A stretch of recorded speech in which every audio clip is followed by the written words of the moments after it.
Hey, what's going on, everybody? This is Dane from NYYU. We'd like to welcome you to the Yankees Farm Report. Carlos, how you doing today, bud? I'm good. How you been, Dane? It's been a I've while. been good. It's been a long time. We haven't done this for a while.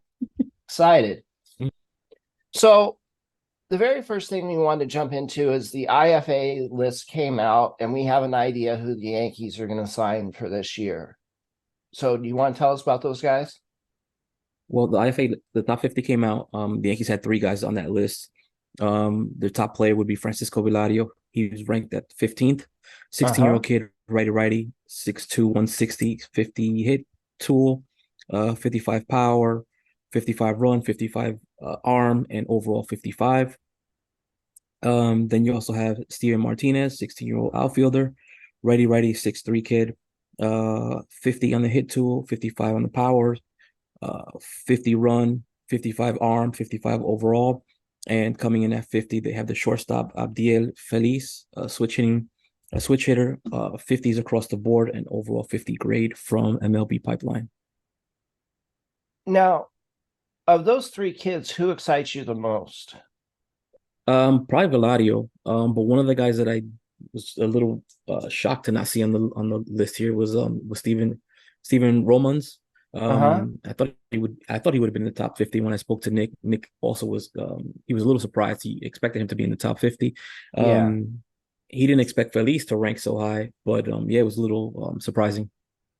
Now, Feliz is somebody that kind of jumped out of nowhere on this list. We weren't expecting him to be top 50.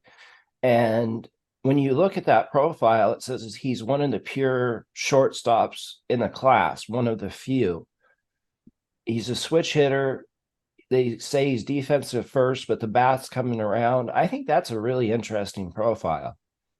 Yeah, it'll be interesting to develop it. I mean, it'll be interesting to see if they keep him at shortstop, period, because I don't know who they have coming back on that team yet. I haven't seen the roster yet, but a lot of these kids that the Yankees sign are usually shortstops and they just move them around. I Yeah. think Gabriel Terrero was originally a shortstop. He played second base. Gabriel Lara was a shortstop. They have him in center field. They had Luis Ogando, who was also a shortstop that playing at third base. So, I mean, just because the signing's a shortstop doesn't mean you're going to stay there. The best example is Dermis Garcia, who was a shortstop when they signed him and ended up being a 6'4" first baseman. Slugger. Yeah, it just when you look at those positions, they have them in center field, shortstop, catcher, because those are the guys that move around the easiest. Yeah, I was gonna I say because it wouldn't, translates, right? It translates. right. They're usually the most athletic guys, and the transition from third, second, or outfield is usually seamless. Yeah, it usually is. So after that, we wanted to jump into the FCL team. We had you and I had been talking about it all year that this is the most talented level in the system, in a very deep system. Mm-hmm. Baseball America came out with a list that of the all stars in that league, and we had Mm-hmm. five of the nine position players being Yankee prospects. Let's Mm-hmm. talk about that a little bit. Yeah, that the FCL team was an absolute monster, and it's just a shame what happened in the playoffs for them. But Yeah, that's baseball. But the FCL team was first in runs, first in hits, first in triples, third in home runs, first in RBIs, fifth in walks, second in stolen base. They were first in average, OBP, slugging, OPS, and total bases. Um, I mean, at the top of that list, I would probably put, well, not the top of the list, but one of the first guys to talk about would be Willie Montero. Willie Montero led the league in hits. absolutely. He was second in average, and he was second in RBIs. A huge jump from him statistically from the DSL to the FCL. He had a very big year, and I definitely expect him in Tampa next season. And he's still young at just 18. He actually turned 19. He just Oh, he turned just 19. turned 19, but he was Yeah, young in that league this year. yeah. And then He the played as other an 18-year-old. guy in the Mm-hmm. outfield was John Cruz, who's a big left-handed bat. He had a pretty Yeah, good John. years. He had a really good season. He was fourth in hits, second in triples, second in home runs. He was the RBI leader. Just tremendous. He definitely was the youngest guy on that team, one of the youngest guys in the league. Yeah, he turned 18 right at the end of September, I believe. So, I mean, he Mm-hmm. played most of the year as a 17-year-old and he put up those kind of numbers. That's got to Mm-hmm. bode well for his future. But the real Mm-hmm. exciting players are in that infield. Right. I mean, You had, I'll start off with Emmanuel Tejada. Emmanuel Tejada hit 307, 465 on base, 152 WRC plus, 12 extra base hits, 5 home runs. He walked at a 20% clip and he struck out at a 20% clip. He was fifth in the league in hits, third in walks, seventh in batting average, fifth in RBIs, eighth in RBIs, fifth in home runs, second in stolen base, and third in the walk rate. I mean, he just pretty much did it all offensively. yeah, and he's not even the best player in that infield. And it's No. really, then you have Roderick Arias, obviously, who Hmm. is phenomenal as far as his tools and talent, but he's ended both of his first 2 years with freak hand injuries. But Hmm. his year was much improved from his DSL debut. Absolutely. This season he hit 267, 423 on base, 928 OPS. He had 10 extra base hits, 6 home runs, 26 RBIs. He was in the top five in home runs, RBIs when he was injured. He lost about 20, 25 games, I want to say. Yeah. And he still ended the season fifth in home runs, third in triples, sixth in stolen bases, and ninth in runs. The walk rate stayed about the same, which was Uh-huh. just a nick under 21%, and the K Which rate is went down huge. tremendously to 22%. Yeah. And you have to like that, those numbers adjusting from where they did last year. The strikeouts were really, really high in the DSL. Mhm. Obviously, he's improved as you would expect from somebody that kind of talent level. And then we had two other All Stars. Kiner Delgado won the league MVP.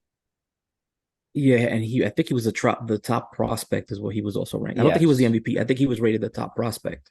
No, he won the MVP. I thought he was just the top prospect. Oh, okay. Yeah, but he had a tremendous season. He had 293, 414 on base percentage, 899 OPS, 21 extra base hits, 9 home runs, 31 RBIs, 36 steals. The walk rate was about 15% and a K rate of 13%. He was a leader in runs. He was second in hits, fourth in doubles, tied for third in home runs, stolen base leader, third in K rate.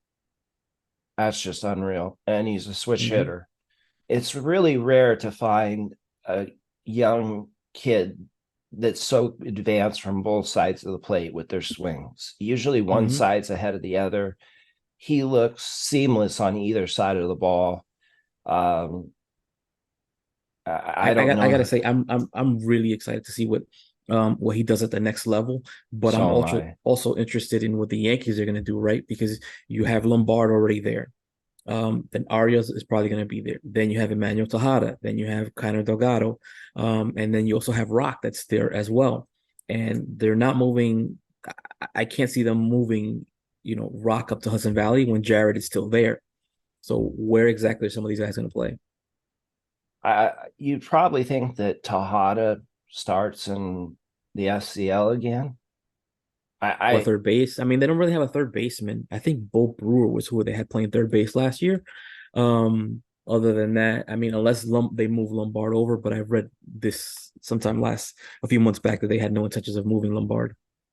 I would like to see Lombard and Arias play shortstop and third base because one of them is going to end up there long term, in my opinion. Hmm. I mean, it Hmm. just they're very similar players in their tool profile, Hmm. but I Lombard's a mean, little bit. one thing that I can see is maybe if they move Lombard up to Hudson Valley right away. I mean, he did come out of college. He should be a little bit more polished No, he than came out of Roderick high was. school. Oh, I'm sorry, he came out of high school. Yeah, But being that he was already at Tampa, maybe he gets the push to Hudson Valley. Um, yeah, I don't remember how many games he played at Tampa. But I want to say less than a dozen though. yeah, it was. It wasn't very many. Mm. But he's younger than Roderick, isn't he? I'm pretty sure that he's almost a whole year younger. I think it's only months. I'm not sure. I want to say that Lombard is August. I mean, they're right Lombard around the same age turned though. 18 in July, but Hmm. I'm not sure when Arias's birthday. I think Arias is September or October. It doesn't matter. It would just be an ADD at that point. And then we had a pitcher on that list as Yeah, well. Sebastian Yeah, King, and he got the bump to Tampa towards the end of the season. right. Mhm. And And the coach of the he's year was also James Cooper. he deserved it with that talent in that lineup. Mhm. And that doesn't even mention some of the other pitchers down there: Lelani, Lagrange, Mhm. Charlotte Arias. Yeah. There's so much talent in that league. It's just unbelievable. I can't wait to see those kids in A-ball next year. Mhm. So we wanted to jump into a kind of a system overview of how the hitting looked this year. Look for some positive takeaways from just the performance up and down the system. What did you have on that? Yeah, I did a top 10 list, just going through all the statistics of the affiliate leagues, and just starting out with, let's say, the top 10 guys in average. You had Jesus Rodriguez, who led the entire system, with a 310 average, followed by Florial, who hit 284. You had Jared Turner at 283, Augustin Ramirez 271, Spencer Jones 267, Jason 265, Rafael Flores Jr. 259, Ben Coles 253, Trey Sweeney 252, and Omar Martinez 251. And Ben Rice didn't get enough games to qualify, correct? Because I No, think he hit 324. no, he didn't have But enough games to qualify. right. I mean, he missed significant time in the middle of the season. I want to say he missed about 2 months. Yeah. I was surprised that he didn't get a call to go to the AFL with the amount of time he missed. I was really Hmm. hoping to see him there to see if we could see more from his profile. But of those Um, guys, as far as the AFL team, there was a couple guys that I did want to see. Unfortunately, there's none of the top 30 players, I believe. Well, maybe Matt Sauer was a last minute Durbin, add. Durbin's not a top 30 though. uh, I depends. mean, as far as pipeline and Baseball Yes, America yes, go, he's not yes, a top yes. 30. But yeah, I mean, I wanted to see some of those guys. But unfortunately that wasn't the case. And Sauer's closing a little bit, it looks like. Yeah, so he's pitching mostly like 1 or 2 innings. So getting back to the hitters, I don't know how we got to the AFL. That's my fault. Um, who really stood out to you on that list as far as looking forward to seeing them next year?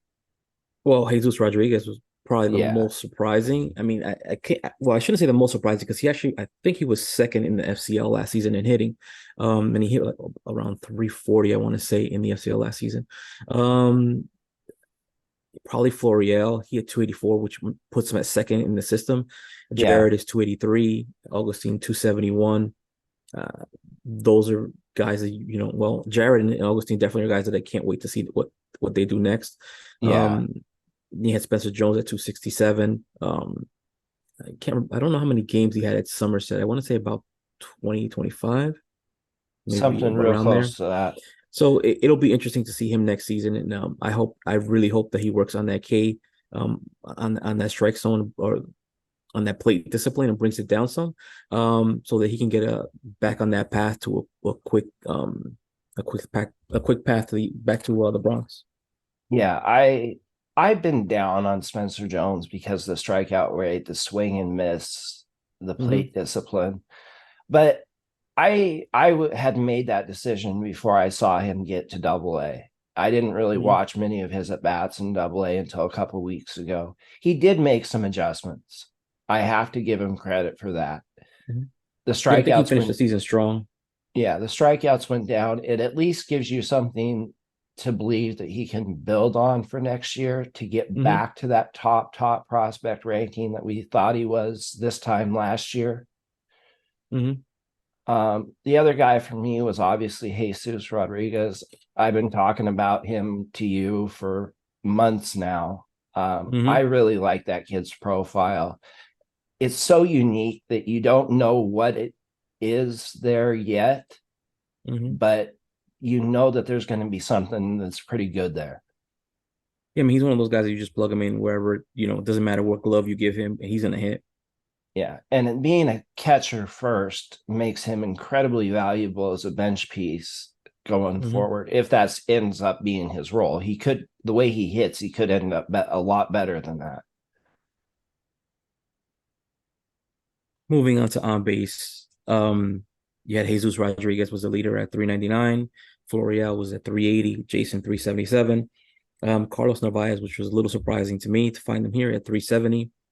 Aaron Polensky, 369. Omar Martinez, 367. And Trey Sweeney. Augustine Ramirez, 364. Jason Rosario, 360. And Anthony Hall at 353. Round out the top three, the top 10. That those are all the guys that you want to see in that area. It's impressive. I don't Mhm. know. Who's the most impressive to you on that list? Um, well, I mean, Jesus is once again, it's a little surprising to find him at the top of this list. Jason, you expect him to have high on base.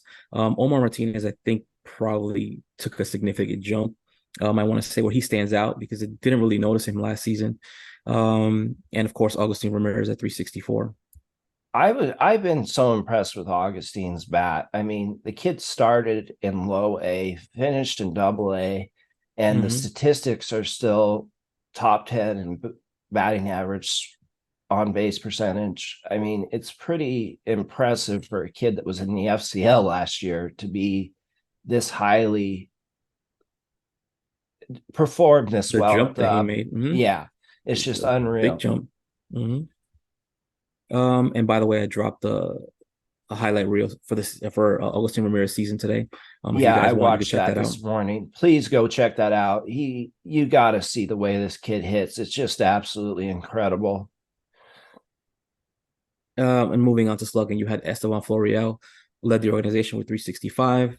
I'm sorry, with 565. Aaron Polensky at 519.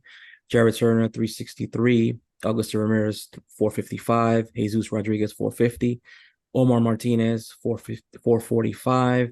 Spencer Jones and Aldrich Chaparro at 444. Austin Wells at 442. Jason at 425. And Jesus Bastidas at 413. Jesus Bastidas, that kind of surprises me that he's that high up. Mm-hmm. I mean, for as far as him, I mean, what surprised me most about him is, well, he skipped an entire level. Uh-huh. And he can hit. I mean, he's the guy who can you can plug in at second, third, shortstop, and he can hit, Yeah, and he's got some pop. he seems like he's going to be a major league utility guy. And I also want to say last season he won a Gold Glove at second base. Oh, really? I didn't know that. He won I don't I think it might have been the first year Rawlings gave out minor league Gold Gloves, but Right. yeah, he won a Gold Glove at second base last season. And we had somebody else that won a Gold Glove and Tyler Hardman, I believe, at Yeah, who third I don't know if you've base. noticed. I don't know if you noticed he had Tommy John yesterday. He's out for the season for 2024. Oh no, are you serious? Mm-hmm. Yep, So he'll be out till Jason's out, basically. pretty much. Oh man. I I don't know. I wasn't a huge Hardman guy, but he still showed a lot of value in that profile that could have made him a really nice trade chip. He can be great organizational depth, and he's a guy that you could have called up this year at some point, probably, and filled in an injury, something. I don't know. It's too bad that we lost him for the year. Hmm. Moving on to, I guess, the walk rate. Number one was Jason Rosario at 18.2, Carlos Narvaez at 15.3, Jason Dominguez as well. Omar Martinez 15.1, Brenny Escanio at 14.3, Dari Arias 13.9, Trey Sweeney at 13.8, Florial 13.7, Hall at 13.6, and Polensky at 13.2. Now, you brought up Carlos Narvaez about twice so far. Mm-hmm. He is an MLB ready catcher, Yep. and the bat kind of says, maybe I'm not a backup. Yeah. I mean, he's a guy that I would not be terribly shocked if the Yankees just went ahead and traded him because he has value. Yeah. I was a little shocked that I didn't see him get at least, a cup of coffee in the Bronx, because he did well in spring training. He pretty much held it down while Wells was away. I think Wells was injured. Hickey was at the WBC, so it was a little surprising. Yeah. I thought we were going to see some of him this year, but obviously Hmm. with Trevino, Rortvet, Higgy, and then Wells at the end of the year, they were pretty set up on catchers. So I don't know. I think that he's got value as a trade piece, like you said, but he's also if he gets to the 40 man or to the Rule 5 draft, he's gone. I would expect it so because he could suit up for someone right now. Yeah. And then moving on to the next category. Your hit leader was Jared Turner with 144, Andres Chaparro 129, Spencer Jones 128, Jesus Rodriguez 122, Jason at 121, Florial at 116, Augustine at 115, Dunham at 108, Trey Sweeney at 100, Rafael Flores and Jesus Bastidas at 99 apiece. Now, Cerna, we expect at that kind of at the top of that list because the bat to ball skills are so good. I mean, the And he was kid, just on fire towards the end of his time at Tampa, from what I remember. It was towards the yeah, end or right in the middle. yeah, he's finished with that level as far as I'm concerned. He needs to go straight to Double A next year. Mhm. Maybe not, Um, but if I was would I would like to see them be aggressive with him because he is a little older. mhm. I don't know. That's just a thought that I had. One guy that I'm a little surprised to see on this list is Rafael Flores. I mean, he hits. I know his average was around, I want to say right around 260, but the kid just hits. Pretty good catcher slash first baseman. Yeah, we have so many of those in the system that can impact the ball so well. Omar Martinez is another guy that is in that similar profile.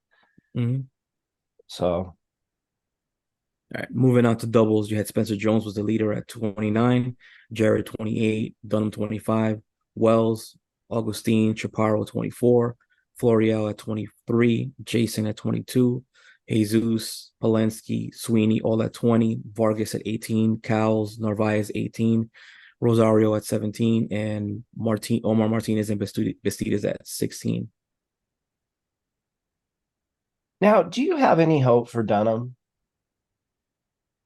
Um, I mean,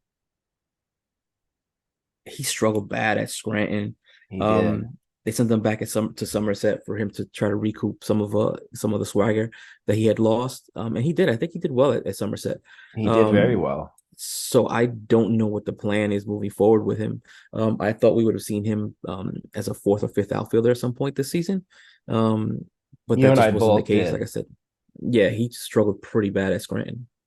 Yeah, I expected him to be in the major leagues towards the end of this year, Mhm. at least as a fourth, fifth outfielder with the ability to play a little first base. I mean, we haven't seen him do that, but we know that he's worked on that in his off time so he can be effective there as a left-handed guy. Um, I'm just I was really surprised with how down of a year he had. Yeah, it definitely was a little bit surprising. Like I said, he had played well at pretty much every level that he had been at, so it was a little almost shocking, I want to say. Was there anybody else on that list that surprised you with the doubles? I mean, we knew Jones was going to hit a lot of doubles with his speed and his power. That's Mhm. obvious. Cerna, obviously, with the speed and the contact I, skills. I mean, for me, I want to almost say Florial, but Florial has been playing so well for 2 seasons. I mean, to see him on all these lists, it's just like, what did we tell you? We told you that Yeah, he has 2+ seasons of hitting really well. 280 or better. It, it's good that he finally got a shot. I really hope that he gets a shot next year to be in center field or left field until Jason gets back. I really Mhm. want to see that. I mean, it would make sense. Well, that's if they don't get Bellinger. I mean, he could probably be a fourth outfielder. I don't know. I don't know what the plan is for like a fourth outfielder right now. Yeah. I just hope it's not IKF I hope it's not IKF or Kiermaier. I or don't see Bowers. or Bowers. Let's save that till the very end because we'll talk about what the Yankees are talking about doing and we can discuss that. Hmm. All right, so let's move on to the home runs category. Your home run leader was Florial at 28, Chaparro at 25, Polensky was 22, Ben Rice at 20, Jared Turner had 19, Omar Martinez and Agustin Ramirez at 18, Austin Wells at 17, Dunham, Spencer at 16, Jason Bastidas at 15, and Trey Sweeney at 13 round out the top 10. I really want to see Sweeney take a big step forward next year. I I mean, it was a still, shame. It was a shame that he went down when he went down. He was hitting pretty well. He was going through like a power surge around that time. yeah, he just, but I think he's still playing out of position at shortstop. I mean, obviously, they're not going to move Volpe off a shortstop, and they're probably, uh, I just see him as a third baseman long term. I mean, this is almost like beating a dead horse. Yeah, it It's just is. shocking to me that he hasn't played any third base when the Yankees seem, as of right now or currently, that they seem set that Volpe is the shortstop. So I don't understand why you wouldn't give a left-handed hitting shortstop a shot to play some third base just to see if maybe he could be an option. Yeah, It's a little shocking. it is. It doesn't make a lot of sense, but it happens. And Mm-hmm.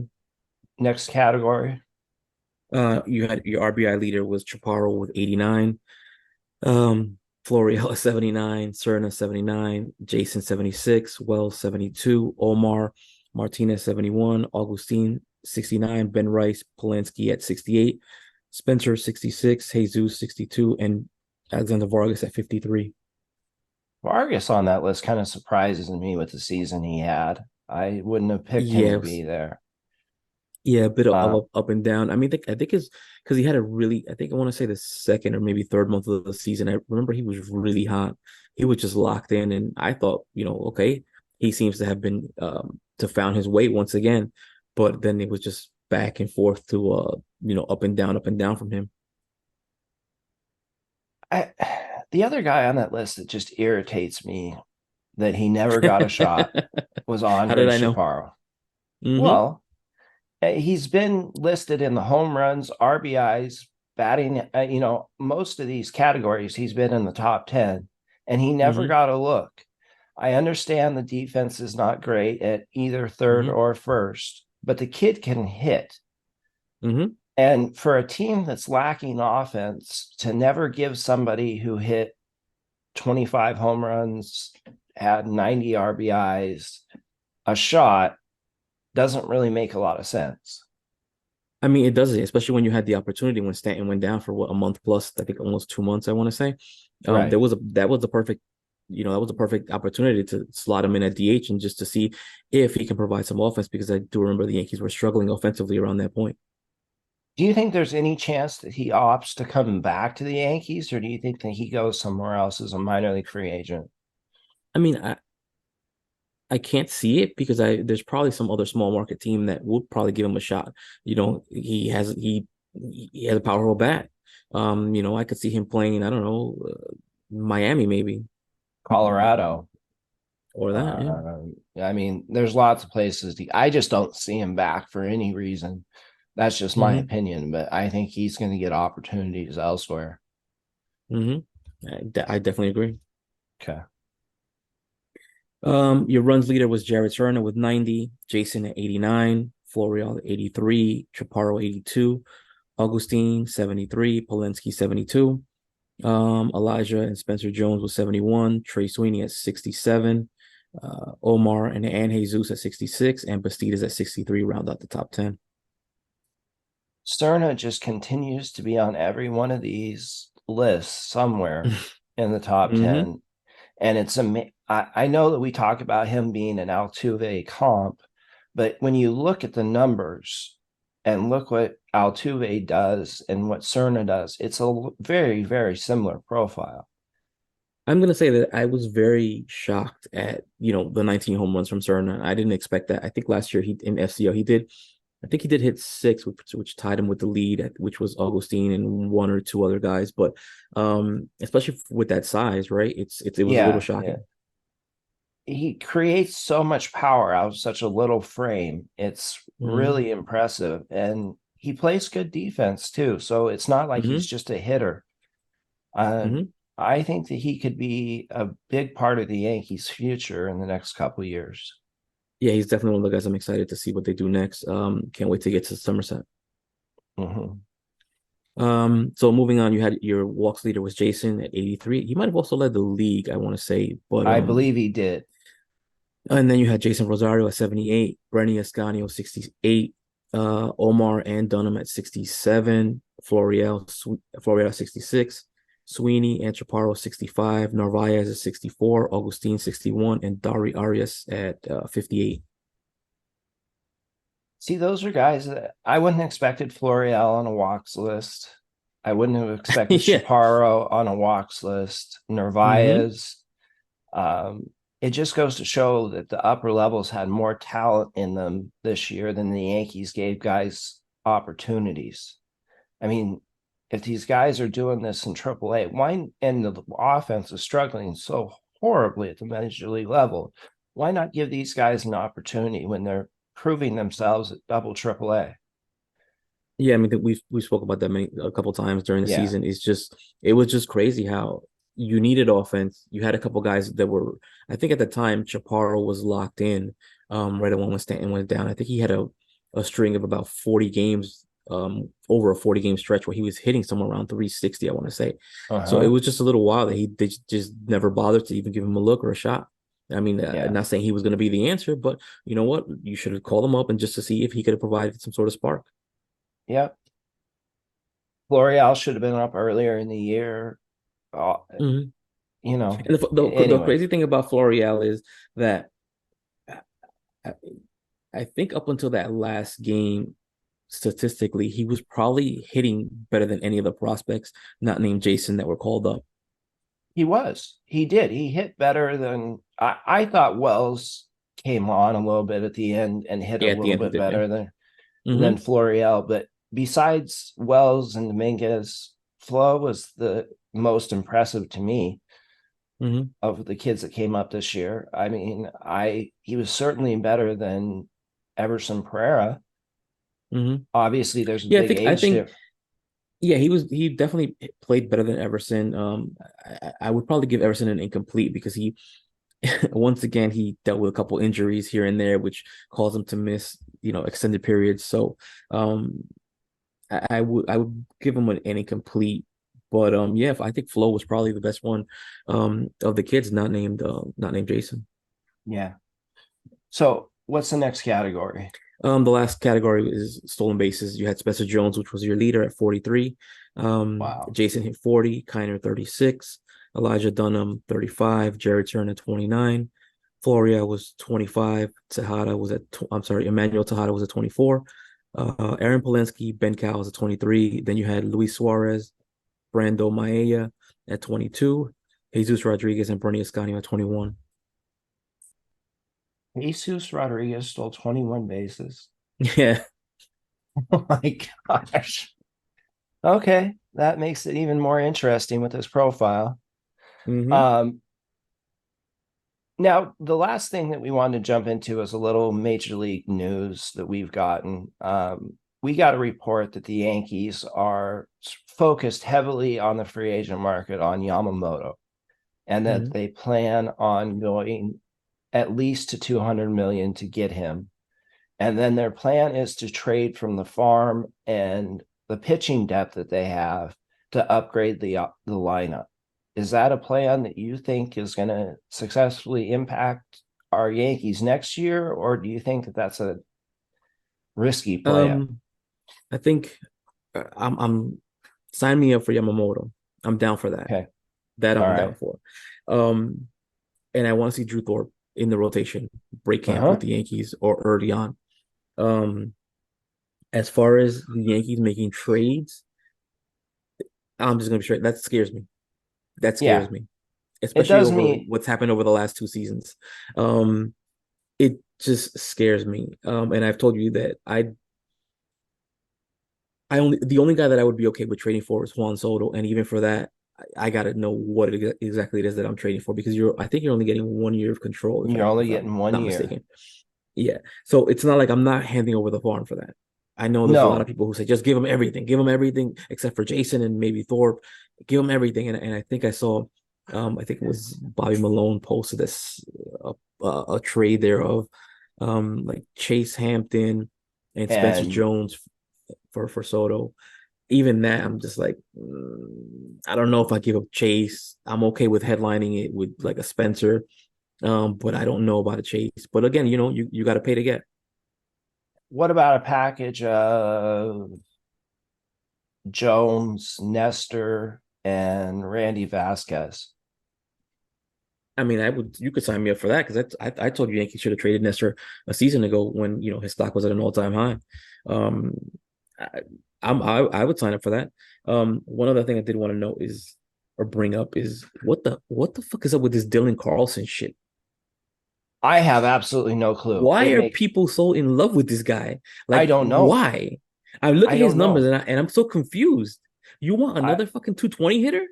Yeah, I don't understand it whatsoever. I mean, Nolan Gorman is another guy that they're talking about, and I would much rather take a chance on him than Brendan Donovan from the Cardinals. Gorman's younger, he's left-handed, can play the infield positions. I mean, he came up as a third baseman. The only reason he's not third base is because they have Arenado there. Hmm. That would fill a big hole at third base if they don't want to go with Peraza. But Right. Brendan Donovan makes no sense to me.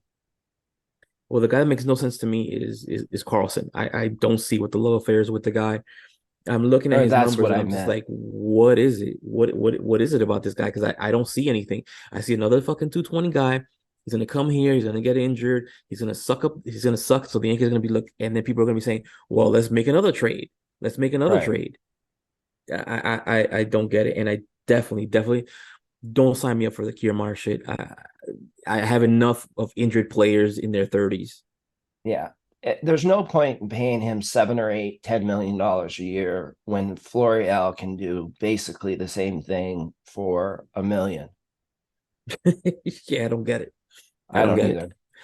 I think it's just that they just want a veteran, and I'm okay with it. The veteran makes sense, but these guys don't make any sense to me. This is just more of the same bullshit that the Yankees have been doing for the past 2 seasons. You either go big or you go home. You Yeah. get Soto or nothing. Right. That's my If you can't get Soto, then try to sign Bellinger. If that's your objective is to sign a big left-handed bat, your number one mission should be let me sign Bellinger because it costs me nothing but money. And if you can't do that, or if that fails somehow, then you try to go for Soto. But this trading for Kiermaier or this Carlson, that I don't get, and I don't I would definitely not be for that.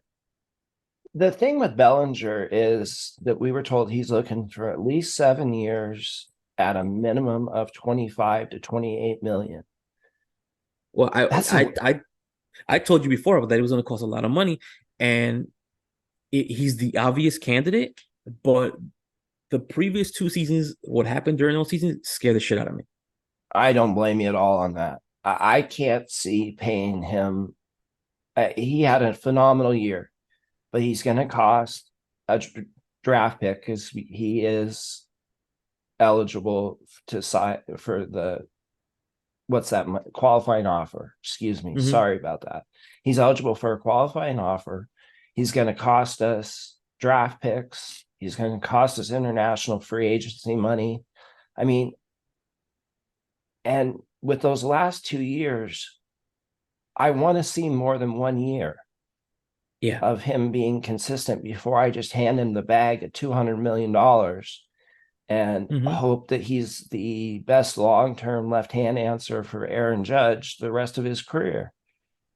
Yeah, because if the Yankees give him that money and he reverts back into that guy, that player that we saw last year, the year before that, man, Yankee fans are going to burn down Yankee Stadium.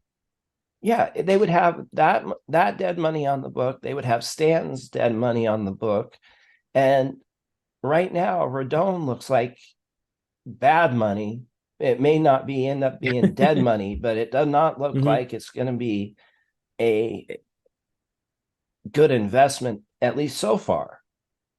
And with the Rodon thing hit on multiple points, right? Because he cost you a second round pick, a fifth round pick, and he also cost you IFA pool money, which now puts the Yankees at the bottom of the pool as far as IFA money in the fourth group, which is basically the lowest amount of money that they can spend for IFAs. And that cost them Daibel de los Santos, Who is the which number was seven?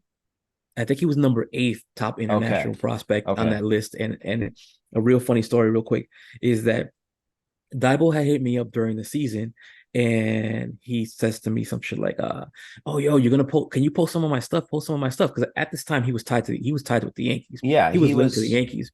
He was in Yankee camp. He was pretty much signed, sealed, and delivered. And I'm like, bro, I don't know, man. I don't want to post your stuff during the middle of the season. Your stuff isn't finalized. I don't want to fuck with your money. So I told him, I was like, let's wait a few months. And then Nick comes back like a few weeks later, and he's like, "Yo, I just came back from vacation. I don't know what the fuck happened, but Daibel left camp, and he's now linked to Minnesota." And I was like, "What?" Yeah. So I hit up Daibel, and he kind of gave me a vague story about how, things didn't go well with the Yankees, and he moved on. But funny thing is that Daibel sends me all these videos, and I'm over here, I'm eating my Cookie Crisp, which is the best cereal in the world, by the way. Yeah. And I'm like, all right, yeah, whatever, whatever. So I'm there just eating my cereal, and I'm like, you know what, fuck it. Let me see what this kid is about. So I play the first one, and I'm like not really paying attention, but I'm hearing the crack of the bat, and I turn, and I'm like, wait, what the fuck? And so I watch him, and I'm like, yo, this kid can hit. And I sat up in my chair, put my spoon down, and I just started watching, and I was like, yo, this kid can hit. Hit. Yeah.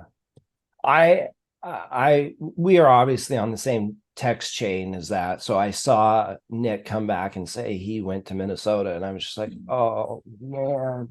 Because I really thought that he could be a good player. I was looking hmm forward to seeing what he would do in the system. hmm So I mean, this kid was hitting line drives all over the field and really loud. And I was just like, shit, yo, I want to see more. I couldn't wait to see him suit up for the DSL Yankees, but it wasn't to be. no, but we have a fairly decent class, and we are so Yeah. deep in those younger levels that it's silly anyway. We hmm have anything else we want to jump to, or No, I just want to say real quick, I just wanted to shout out Joanne, who sans you became my first member for Yankees Farm. So I definitely wanted to appreciate him for the support. Thank you for that. It's truly appreciated. yes, thank you guys for all the support and everything that you give us online. We see it on Twitter, Instagram. We appreciate it so much. Um, we're going to have our top 50 report coming out in the next month or so. Check that out. That will be a Yankees Farm exclusive. And we have new merchandise coming out to the NYYU store that is there's the Farm Report merchandise and the Yankees Farm merchandise. So go please check that out. You'll see us in that gear very, very soon. Los, Dane, anything else? just want to say, no, I just want to say real quick, we're still trying to figure it out what a schedule is because I would want to be consistent, keep a schedule so you guys know exactly when these episodes are going to come out. But sometimes life gets in the way, as it did last week. Yes. So we're definitely working on, trying to be more consistent, keep to a Yeah. schedule so that you guys can know when to expect episodes. And I know some people have said, hey, could you guys do 2 episodes? I don't know if we could do 2 episodes here, but we're definitely doing an episode at NYYU, and there's an episode here at Yankees Farm Channel. So there's your 2 episodes. Yeah, we'll have lots of content for you guys. And if you guys have any questions, topics you want us to discuss, please leave them in the comments below and we'll get to them. Yep. All right, Thank you guys. guys. Thanks, Later, Dane. guys. Later.